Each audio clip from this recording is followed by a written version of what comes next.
ভোটের জন্য আমি যদি গ্রামে যেতে পারি, তাহলে চিকিৎসা দেওয়ার জন্য পবিত্র দায়িত্ব হিসেবে আপনি কেন উপজেলা বা ইউনিয়ন পর্যায়ে যাবেন না? সুস্বাস্থ্যের বাংলাদেশ গড়ে তুলতে হলে স্বাস্থ্য সেবাকে নিয়ে যেতে হবে জেলায়, নিয়ে যেতে হবে উপজেলায়, নিয়ে যেতে হবে হাওড়ে, বাওড়ে, পাহাড়ে, পর্বতে।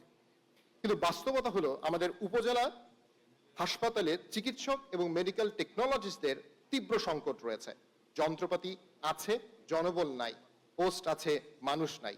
মাঠ পর্যায়ের সেই বাস্তবতা তুলে ধরার জন্য সুনামগঞ্জের প্রত্যন্ত উপজেলা শাল্লার উপজেলা স্বাস্থ্য ও পরিবার কল্যাণ ডাক্তার কর্মকর্তা সাহেব, একটু ইন্টারাপ্ট করে আমি একটু আগে যে শুনলাম, লাস্ট যে বক্তব্য শুনলাম, যার রেফারেল সিস্টেম যেটা বললো, এটা কি ওই যে ইউকে তে যে জিপি সিস্টেম আছে ওই টাইপের তো কিছু? এটা তো ভাই আপনাদেরকে করতে হবে। আর এই জিনিসটা আপনাদেরকে যদি আপনারা একমাত্র, আমি আমার কাছে যেটা ধারণা বুঝি, যেটা আমি, আপনারা যদি, আমরা গভর্নমেন্ট থেকে পলিটিশিয়ানরা আমরা রেডি আছে, কিন্তু এটা তো আপনাদেরকে এগ্রি করতে হবে করার জন্য।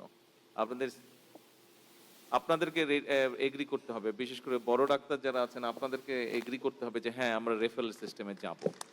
আমি বলতে চাচ্ছিলাম না কথাটা, বাট এখন না বলেও থাকতে পারলাম না এটা এই সিস্টেমটা। এবং স্বাভাবিকভাবে ভোটের জন্য আমি যদি গ্রামে যেতে পারি, তাহলে চিকিৎসা দেওয়ার জন্য পবিত্র দায়িত্ব হিসেবে আপনি কেন উপজেলা বা ইউনিয়ন পর্যায়ে যাবেন না, তাই না?